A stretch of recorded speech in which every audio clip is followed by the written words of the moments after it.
અંકલેશ્વરના નવા બોરભાડા નજીક આવેલ ભદ્રલોક બંગલોઝમાં રહેતા દીપક વલ્લભભાઈ પટેલ દિવાળી તહેવાર નિમિત્તે મકાન બંધ કરી પોતાના વતન રાજપીપળાના વાવડી ગામે ગયા હતા. તે દરમિયાન તસ્કરો તેમના બંધ મકાનને નિશાન બનાવી મુખ્ય દરવાજાનો નચુકા તોડી મકાનમાં પ્રવેશ કર્યો હતો અને 2 જેટલી તિજોરી તોડી સામાન વેરવિખેર કરી તેમાંથી સોના અને ચાંદીના દાગીનાની ચોરી કરી ફરાર થઈ ગયા હતા. તે દરમિયાન દીપક પટેલ ગત તારીખ 9 નવેમ્બરના રોજ વતનમાંથી પરત ફર્યા હતા અને મકાનમાં જોતા તિજોરીનો તૂટેલી હતી અને આ સામાન વેરવિખેર પડેલો હતો અને સોના અને ચાંદીના દાગીના ગાયબ જણાતા ચોરી થઈ હોવાનું માલુમ પડતા તેઓએ શહેર A ડિવિઝન પોલીસને જાણ કરતા પોલીસ કાફલો દોડી આવ્યો હતો અને દીપક પટેલ ચોરી અંગેની ફરિયાદ નોંધાતા પોલીસે ₹70,000ની સોનાની લકી, ₹35,000ની સોનાની 2 બુટ્ટી અને ₹6,800ની કિંમતના ચાંદીના દાગીના મળી કુલ ₹1.11 લાખની ચોરીનો ગુનો નોંધી તપાસ હાથ ધરી હતી. જોકે બાઇક ઉપર આવેલ 3 જેટલા તસ્કરો સોસાયટીમાં આવેલા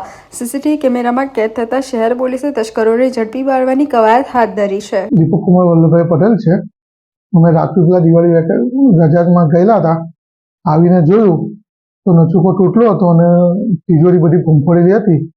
તો એમાં એક સોનાની લકી ને 2 સોનાની વીંટી, 5 તોલાનો ચાંદીનો સિક્કો અને એક 2 તોલાનો ચાંદીનો સિક્કો કહેલ છે. તો અમે પોલીસ સ્ટેશનમાં ફરિયાદ આપેલ છે.